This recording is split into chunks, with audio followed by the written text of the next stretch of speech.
ছাত্ৰীক লৈ দুৰ্নীতি কৰি আছে যে আমাক নীতিগতভাৱে ন্যায়গতভাৱে যিজন যোগ্য প্ৰাপ্তি তাকে আমাক প্ৰিন্সিপাল হ'ব লাগে। আমি ন্যায়মতে বিচাৰিছোঁ, আমি অন্যায়মতে বিচৰা নাই। কাৰণ মেমো বাইদেউ আমাৰ শিক্ষক শিক্ষয়িত্ৰী দুয়োৱে আমি এককো ছাপোৰ্ট কৰিব নোৱাৰোঁ।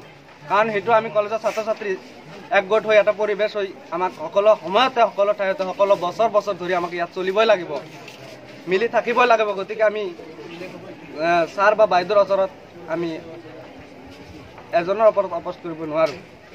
সেইকাৰণে আমাৰ এইটো গণতান্ত্ৰিকভাৱে আমি আন্দোলন কৰি আছোঁ। আমাৰ নেক্সট দাবী সেইটো আমাৰ নেক্সট দাবী। আৰু আমাৰ কলেজ বডি জিপি প্ৰেচিডেণ্ট তেওঁলোককো আজি আমাক ইয়াত উপস্থিত থাকিব লাগিছিলে, যিহেতু আমাৰ কুৱেশ্যন আছিল যে কিয় এনেকুৱা ধৰণৰ হ'ল। এইটো কুৱেশ্যন কিন্তু আজি উপস্থিত নাই। আজি প্ৰতিবাদ কৰাৰ মূলটো কাৰণ হৈছে আমাক গভৰ্ণিং বডি লাগে, যিটো কলেজ আমাৰ জিপি প্ৰেচিডেণ্ট আছে, মানে এইসকলক মানে লাগে আজি। আৰু এওঁলোকে আজি জানিছিল যে প্ৰথম আমাৰ যিকোনো প্ৰিন্সিপাল হৈছে মেম, ইয়াৰ আজি প্ৰথম দিন, এই কাৰণত তেওঁলোকক উপস্থিত থাকিব লাগিছিল আজি। কিন্তু এওঁলোকে জানিছিল যে আমি ইয়াৰ বিৰুদ্ধে মানে প্ৰতিবাদ সাব্যস্ত কৰিম। ইয়াৰ কাৰণে তেওঁলোকে আজি ইয়াত উপস্থিত হোৱা নাই। কিয় কাৰণে হোৱা নাই? তেওঁলোকক উপস্থিত লাগে আমাৰ আজি ইয়াত। মানে দুৰ্নীতি হৈছে মানে কি, যিজন প্ৰাপ্ত শিক্ষক আছিল সেইজনক পাব লাগিছিল পদটো, মানে প্ৰিন্সিপাল বা জ্যেষ্ঠ শিক্ষকে পাব লাগিছিল। কিন্তু এইটো নহয়, মানে কনিষ্ঠ শিক্ষকে আমাৰ মানে মেমে মানে এই পদখিনি পালে, মানে প্ৰিন্সিপাল কলেজে। সেইখনো কিয় পালে? আইনমতে সেইখন পাব নালাগিছিল। কলেজত কিছুমান ৰুল নীতি নিয়ম আছে না, সেইখিনি ভংগ কৰা হৈছে ইয়াত। আজি আমি সকলোৱে ষ্টুডেণ্ট ইয়াত, আমি ইয়াত আজি সকলোৱে ষ্টুডেণ্ট। আজিৰ পৰা যদি এনেকুৱা ৰুল নীতি নিয়ম ভাঙা দেখিবলৈ পাওঁ মই, তেনেহ'লে আমাৰ মাজত এটা মানে যিখিনি ৰুল আছে, আইনীগত মাজত কিছুমান ৰুল আছে না, এই ৰুলখিনি আমাৰ মাজত নাথাকিব। আমি আজি ষ্টুডেণ্ট, আজি ইয়াত আমি শিকিবলৈ আহিছোঁ, কিন্তু আমাক আজি ইয়াত ৰাজনীতি শিকোৱা হৈছে।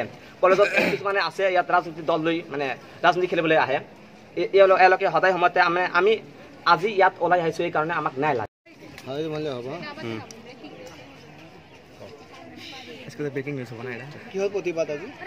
আমাৰ অধ্যক্ষ পদৰ উদ্দেশ্য মানে অধ্যক্ষ পদৰ বাদে মানে যিখন নিযুক্তিৰ লগত নিযুক্তি কৰাত অন্যায়ৰ বিৰুদ্ধে আমি প্ৰতিবাদ সাব্যস্ত কৰিছোঁ।